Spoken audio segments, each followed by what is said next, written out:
ሰላም እዚ ላንዳ ሪፖርት እዩ ላንዳ ሪፖርት ሚዛናውን እዋናውን ሓበሬታታትን ዜናታትን ዝቀርበሉ እዩ አመራርሓ ፋኖ ብርጋዴር ጀነራል ተፈራ ማሞ ኣብ ክልል አምሓራ ብዘይካ ሰራዊት ኢትዮጵያ ብወገን ትግራይ ውድብ ስምረቱን ሓደ እዚ ሰራዊት ኮይኑ ይዋጋአና ኣሎ ክብል ከሲሶሎም ካብ አመራርሓ ውድብ ስምረት ብዛዕባት ዝቀረበሎም ክሲ ሓቲትና ኣለና ወታደራዊ አዛዚ ኢትዮጵያ ህወሓት ክድምሰሰለዎ ባንዳ እዩ ክብል ኣብ ማይካድራ ኮይኑ ክዛረብ ተሰሚዖሎም ክቡራት ተኸታተልቲ ላንዳ ሪፖርት ዜናታትና ቀዲሞም ክበጽሕኩም እዚ ዩቲዩብ ቻናል ሰብስክራይብ ግበሩ ብተወሳኺ ጸብጻባትና ላይክ ሼር ክትገብሩ ንሓትት ንሎሚ ናብ ዝሓዝናዮም ሓበሬታታት ክሰግርም ህወሓት ሕዝውን ክንድምስሶ ኢና ክብል ሓደ ወታደራዊ አዛዚ ሰራዊት ኢትዮጵያ ገሊጹ እዚ አዛዚ ኣብ ምዕራብ ትግራይ ማይካድራ ከተማ ተረኺቡ ነዘረባ ዘስምዕ ኣብ 2013 ዓ.ም ኩናት ጽንተት እንትጅመር ኣብ ላዕሊ ነበርቲ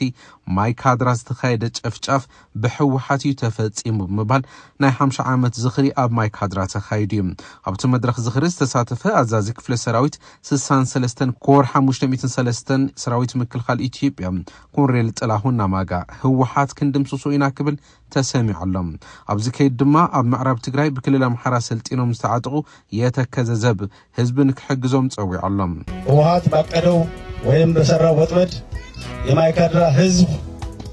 በዓለም ታይቶ የማይታወቅ አብሮ የሚኖር ማህበረሰብ አምስተኛው ዓመት የሆነው 1553 ሰው ጨፍጭፎ 85 ሰው አካል ጉዳት አድርጎ የሚዘከርበት ቀን በመሆኑ ይሄን ቀን ምንም አንረሳውም ሁለተኛም እንዳይደገም ነው ሚረሳ አይደለም ማይደገም መሆኑን አውቀን ማህበረሰቡ ይሄንን ክፉ በጀርባችን ያለ አሁንም እኛ ሊወጋ የሚዘጋጅ አሁንም በየቦታው የተዘጋጀ ህወሓት ጽንፈኛ ባንዳ ሀገር የካዳ ከሃዲ የመጨረሻ ጥፋቱን አሁንም በሀገር ላይ የሰነዘረ መሆኑን አውቀን ማንም ሰው ይሄንን ክፉ ጠላት ከውጭ ተደራጅቶ የሚመጣው ባንዳ አስከትሎ የሚመጣው ባንዳ ሁሉም ዘብ በመሆን የጸጥታው ኃይል ይሄን ማወቅ አለበት የተከዘ ዘብ በወገን ሰራዊት ምክልኻል ኢትዮጵያ አድላይ ስልጠናን ካልእ ተወሳኺ ድጋፍን ከም ዝግበር ገሊጾሎም እቲ ወታደራዊ አዛዚ ዝሃቡ መብርህ ጠሚቱ ካብ አመራርሓ ህወሓት ማለት እውን ካብ ምክትል አቦወንበር ትውድብ ጀሚሩ ኣብ ዝተፈላለዩ ጸፍሒ ስልጣን ዝርከቡ ናይ ትውድብ ሓለፍቲ ምላሽ ንምርካብ በተደጋጋሚ ዝገበርናዮ ጻዕሪ ኣይሰመረን ምሰሳል እውን ካብ ወታደራዊ አዘዝቲ ምላሽ ንምርካብ ዝገበርናዮ ጻዕሪ እውን ኣይተዓወተን ኮይኑ ግና ምዕራብ ትግራይ ወሪሮም ዝሓዙ አካላት ኣብ ላዕሊ ተጋሩ ዓሌት ምንጻት ከም ዝፈጸሙ መንግስቲ አሜሪካ ሂውማን ራይትስ ዎች አምነስቲ ኢንተርናሽናልን ካልኦት ትካላትን ዘረጋገጹ ወይም በቶም ዕጡቃት ተጋሩ ብምኽንያት ብሄሮም ካብ መረበቶም በግድ ክመዛበሉ ክቅተሉን ጾታው ጥቃት ክፍጸመሎምን ከም ዝተገበረ ይፍለጥ እዩ ህወሓት ቅድሚ ሕዚ መንግስቲ ፌደራል ኣብ ላዕሊ ትግራይ ዕጡቃት ብምስልጣን ሰላም ትግራይ ንምዝራግ ይሰርሐሎ በተወሳኺ ተመዛበልቲ ናብ ቦታኦም ከይምለሱ ግዛእታዊ መሬት ትግራይ ከይምለስን ይሰርሐሎ ክብል ጸኒሕ ኩናት ድሕሪ ምጅማሩ ናብ ምዕራብ ትግራይ ዝኣተው ሰፈርቲ ኣብ ዘይቦታኦም ሰፊሮም ስለዘለው ክወጹ ይግባእ ክብል ህወሓት ይገልጽ ጸኒሕ አቦወንበር ህወሓት ደብረጽዮን ገብረ ሚካኤል ኣብ ሶምዚ ንልሳን ውድቡ ወይን ኣብ ዝሃቡ መብርሂ አቦወንበር ስምረት ጌታቸው ረዳ ብዛዕባ ምዕራብ ትግራይ ኣይምልከቶን ክብል ተሰሚዑ እዩ ወቅታና ምስ ብልጽግና ዝሰርሕ ዘሎ ናይ ብልጽግና ሽመኛ እዩ ሚኒስተር እዩ ስለዚህ ወኪል ብልጽግና እምበር ወኪል ትግራይ እንኳን ይኽእል ዝዓላ ኣለውነት እንታይ ይዛረብ ናይ ትግራይ ዛዕተ መዛልቲ ታይ መልከቶ ወገኑ ብልጽግና እዩ ናይ ትግራይ ግዜያዊ ምሕዳር ኣሎ ኣብቲ ዘተ ድማ ህወሓት ዝምልከቶ ኣካል ስካሊ ዘይምልከቶ ኣካል ዝምልከቶ እንትኮይኑ ከም ብልጽግና ስለዚ መዚኦም እዩ ዘሎ ምስ ባዕሉ መቸም ውዕል ኣለና ክብል ይኽእል ብልጽግና ንብልጽግና ኮይኣትኩም ዘለሓሰ ትግራይ ምስ መንግስቲ ፌደራል ዘለዎ አፈላላይ መንግስቲ ፌደራል ብኩናት ክፈትሖ ድሌት ከም ዘለዎ ንውድብ ሕቡራት ሃገራት ኣብ ዝጽሓፈ ደብዳቤ ኣመላኺቱ ኢሉ እተቦወንበር ምስ ተኸሉ ዝገብሮ ዘሎ ምንቅስቃስ ዘለና ዕጡቅ ምድላው ኣብ ሚድያታት ሓልፍ ማለፍቲ ፓርላማ እውን ብቴክኖሎጂ ብገለባ ዝበሃል ነገራት ብሎ ዘሪእኻ ናይ ሰላም ኣይኮነን ሽማግለ ኮይዱ እናተባሃለ ምስደዱ እምበር ከምኡ ኣይኮነን በቃ ገይረ ነይረ በቲነ ነይረ አይሰምዑን እንማል ማለት ስለዚህ ትግራይ እውን በውጊ ይደልለ እዩ መልእክቱ በዙ መጽሐበት ተጻፈ ደብዳቤውን በቃ ዚኦም ሰው ሰቱን ላይ እንደለ ናይ ኤርትራ ፍለጥ እዩ ናይ ዓሰብ ናይ ገል ዝበሃል ጉዳይ እውን ኣሎ ዓሰብ ንምፅና ቀይሕ ባሕሪ ኣቲና እውን ዝብል ነገር ስለ ዘሎ ንኡስ መበገሲ ዝኾነ ዘሎ ማለት እዩ ኣጀንዳ ኣለዎ ኦልሬዲ እቲ ኣጀንዳ ግን መበል ይኾን ኣሎ ማለት መላዓሊ ህዝቢ መላዓሊ ሰራዊት መፍትሒ ሰላም ኣሸማግሉና ኣይኮነን ወይ ናብ ዘተእትውን ኣይኮነን ባዕሪ ዕገስን እያ ትብል መእሰሪታት ኣነ ከም ዘለ ዕገስ ይኽእልን ስለዚ ፍለጡ ለየ እዩ ውግእ ይደሊ ከም ዘሎ እያ ተርኢ ውግእ ምስ መን ምስ ፋኖማ ይዋጋእ ኣሎ ውግእ ናብ ትግራይ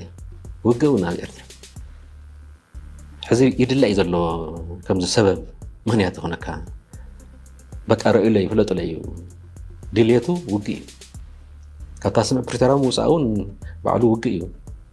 ናብ ውግእ ስለዚኣ እዩ እምበር ውግእ እዩ ታስምዕ እንድሕሒስዋ ውግእ ሰላም ይደሊ ዘሎ ማለት እዩ ካሊእ ድማ ሕወሓት ኣብ ዘውፅኦ መግለፂ መንግስቲ ኢትዮጵያ ንስምምዕነት ፕሪቶሪያ ብምጥሓስ ናብ 28 ጥቅምቲ 2018 ዓ.ም ኣብ ዘውግሕ ለይቲ ደብዳብ ድሮን ፈፂሙ እዩ ኢሉ ነይሩ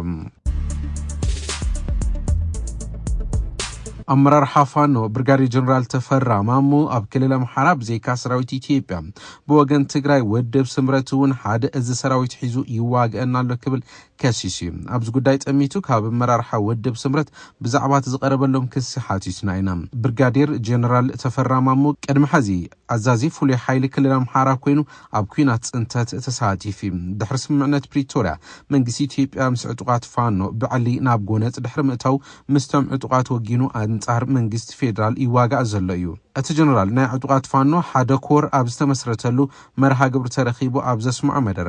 ካብ ትግራይ ተገንፂሉ ዝወፀ ዝበሎ ብስም ስምረት ዝፀውዖ ዕጡቅ ምስ መንግስት ፌደራል ኮይኑ አንጻር ፋኖ ኣብ ክልል ኣምሓራ ይዋጋእ ኣሎ ክብል ከሲሰሎም አገዛዛሁ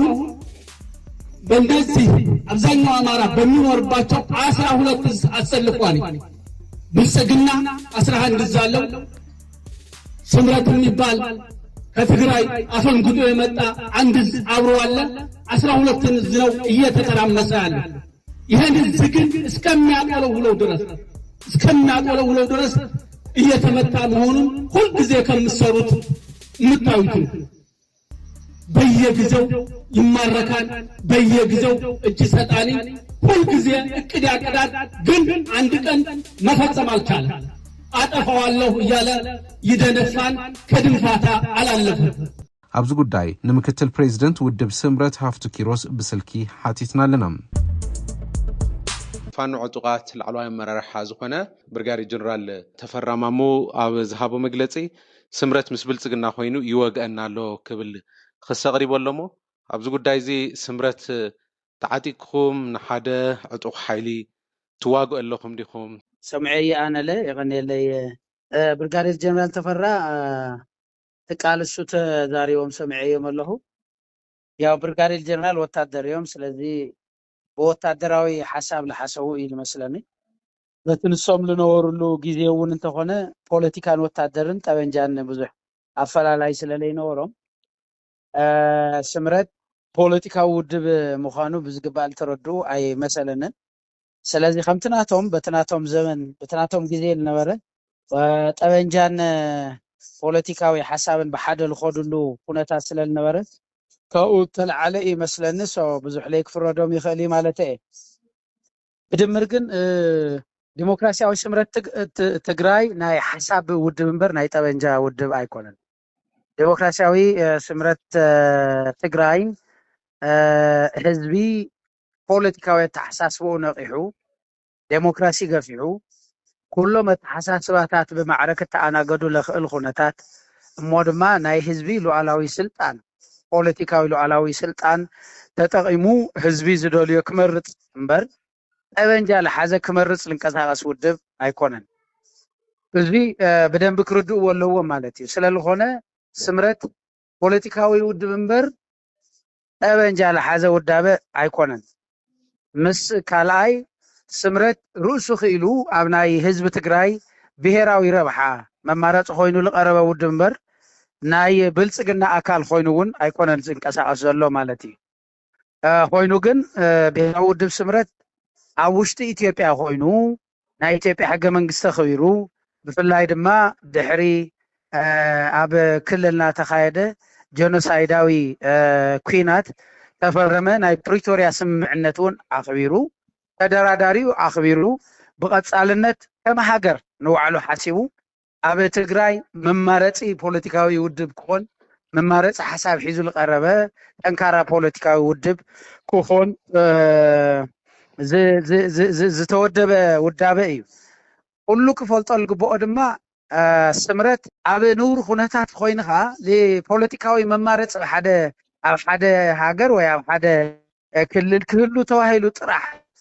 ዝተጣየሸ ውድብ ኣይኮነን ስምረት ናይ ለውጢ ባህጊ ዝወለዶ ዝፈጠሮ ውድብ እዩ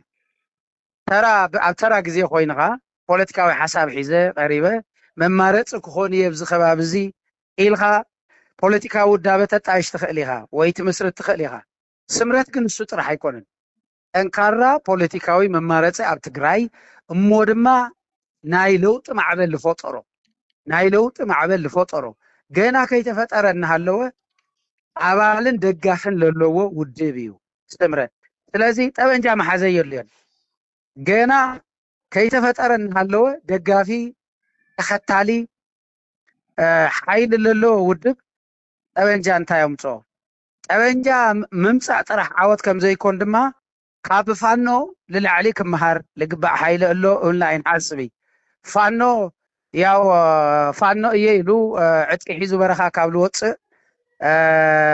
ልዕሊ 2 ዓመት ዝገበረ ይመስለኒ ግን ፖለቲካዊ ዕላምኡ ንፁር ስለዘይኮነ ኣብ ህዝቢ ምእታው ስለዘይከኣለ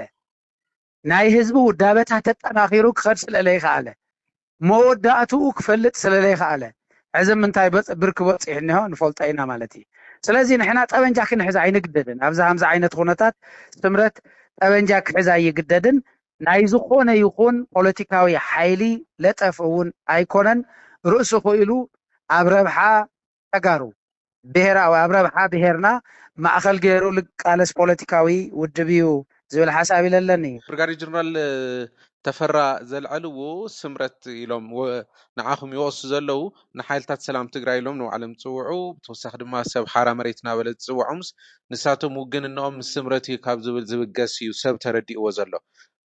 ስምረት ሓራ መሬት ዝበሃሉ ዕጡቃት ናትኩም እዮም ኢሎም ካብ እምነት ዘለዎ ዝብገስ እዩ ተደጋጋሚ ገሊፆ እየ ሕዚ ዝገለፅኩልካ እውን እሱ ተረዲአ እየ ስምረት ዕጡቕ የብሉን ጠበንጃ ኣልቦ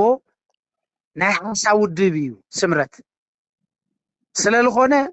ናይ ኣብ ሓራ መሬት ዘለው ናይ ትግራይ ሰላም ሓይሊ ይኹን ካሊእ ምስ ስምረት ዘራኽቦ ነገር የለን ስምረት ከዓ ዝቃለስ ሓይልታት ፀጥታ ነፃ ኮይኖም ናይ ኩሎም ብሄራዊ ውድባት ናይ ኩሎም ኣተሓሳስብ ኩሉ ዓይነት ሓሳበለኒ ናይ ድብሉ ውዳበታት ፖለቲካዊ ውዳበታት ሓለዋዮም ክኾኑ ዝግብኦም እምበር ዝኾነ ሓይሊ ሒዝካ ፖለቲካዊ ውድብ ክትኸውን ኣይትኽእልን ኢሉ እዩ ዝኣምን ውድብን መንግስትን ፓርትን እውን ተፈላለዩ ክኾኑ ኣለዎም ኢሉ እዩ ዝኣምን ስለዝኾነ ስምረት ምስ ቲፒኤፍ ኣብ ቲፒኤፍ ሕቶታት ኣለዎም ባይዘወይ ሰራዊት ትግራይ እዮም ሓይሊ ትግራይ እዮም ሪል ሓይሊ ህዝቢ ትግራይ እዮም ድማ እዚኦም ሓይሊ ህዝቢ ትግራይ እዮም ናይ ዝኾነ ውዳበ ሓሽከር ኣይኮኑን እዚኦም ናይ ስምረት ኣይኮኑ ናይ ካሊእ ኣብ ትግራይ ዘሎ ፖለቲካዊ ውዳበ ሓይሊ ኣይኮኑ እዚኣቶም ናይ ህዝቢ ትግራይ ሕቶ ናይ ባዕሎም እውን ከም ትካል ሕቶ ሃልይዎም በረኻ ዝወፁ ሓይልታት እዮም ስለዝኾነ ናይ ትግራይ ናይ ስምረት ዕላማ ክዕውቱ ዝወፁ ኣይኮኑን ሓደ ዝገብር ፖለቲካዊ ኣተሓሳስባ ሃምለሎ ግን ክፍለጥ ኣለዎ ቁፅሪ ሓደ ትካላት ነፃ ይኾና ኢሎም እዮም ወፅኦም ሰራዊት ትግራይ ነፃ እዩ ክኾን ዝግባእ እምበር ሰራዊት ትግራይ ሓሽከር ሓደ ጉጅለ ሓደ ናይ ምልክ ጉጅለ ክኸውን የብሉን ጥራሕ ዘይኮነስ ናይ ዝኾነ ዴሞክራቲክ ዝበሃል ፖለቲካዊ ውዳበ ሓሽከር እውን ክኸውን ኣይግባእን ሰራዊት ናይ ህዝቢ ትግራይን ህዝቢ ትግራይ ናይ ልመረፆ መንግስቲ ተልእኾ መፈፀሚ ክኾን ዝግብኦ ይብሉ እዮም እዞም ኣብ በረኻ ዘለው ስምረት እዚ ይድግፍ እዩ ከም ሓሳብ ናይ ሓሳብ ውድብ ኢለካ ከም ሓሳብ እዚ ዝድግፍ እዩ ስለዚህ ከም ልወፅኡሉ ዕላማ ነፃ ናይ ትግራይ ትካላት ነፃ ይኹና ዝብል ሓሳብ ስምረት ይድግፎ እዩ ከም ሓሳብ ነዚ ሓሳብ እዚ ክዕውት ኢሉ ግን ስምረት ጠበንጃ ኣይሕዝን ፖለቲካዊ ቃልሲ ይገብር ንሳቶም ከዓ ታናይ ትካሎም ሕቶ ልወኽካን ታናይ ህዝቢ ትግራይ ባዕሉ ብልመረፆ እዩ ክመሓደር ዝግብኦ ጭቃሹማት ክስየሙሉ የብሎምን ማዕጾ ብምስባር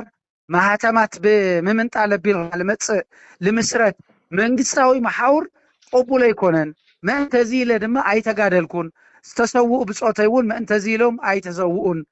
ራዘር ምእንተ ናይ ትግራይ ናፅነት ብሓቂ ሉዓላዊ ስልጣን ማለትማ ናይ ህዝቢ ሉዓላዊ ስልጣን ናይ ምኽባር ጉዳይ እዩ ስለዚ ፖለቲካዊ ስልጣን ናይ ህዝቢ እምበር ናይ ጠበንጃ ዝሓዘ ሓይሊ ይኮነይ ናይ ጉጅለ ኣይኮነን ኢሉ ይበረኻ ወፂኑ እዚ ናይ ህዝቢ ትግራይ ሓሳብ እዩ ባይዘወይ ናይ ስምረት እውን ጥራሕ ክኸውን ኣይኽእልን ዝሓሳብ እዚ ናይ ህዝቢ ትግራይ ድሌትን ሓሳብን እዩ ስለዝኾነ እዚ በረኻ ወፂኑ ሓይሊ ከምቲ ቶም ሸፋቱ ልብልዎ ዘይኮነስ ህዝባዊ ዕላማ ሒዙ ዝወፀ እዩ ትካላዊ ዕላማ እውን ኣለዎ ህዝባዊ ዕላማ እውን ኣለዎ ፖለቲካዊ ዕላማ ኣለዎ እንተ ስምረት ግን ዝኾነ ጠበንጃ ዝሓዘ ሓይሊ የውሉን እንተፈራማሞ እውን ፖለቲካዊ ዕላማኦም ንጹር ስለዘይኮነ ኣብ ህዝቢ ኣትዮም ናይ ህዝቢ ውዳበታት ክጥቀሙ ስለዘይከኣሉ ጥራሕ ዘይኮነስ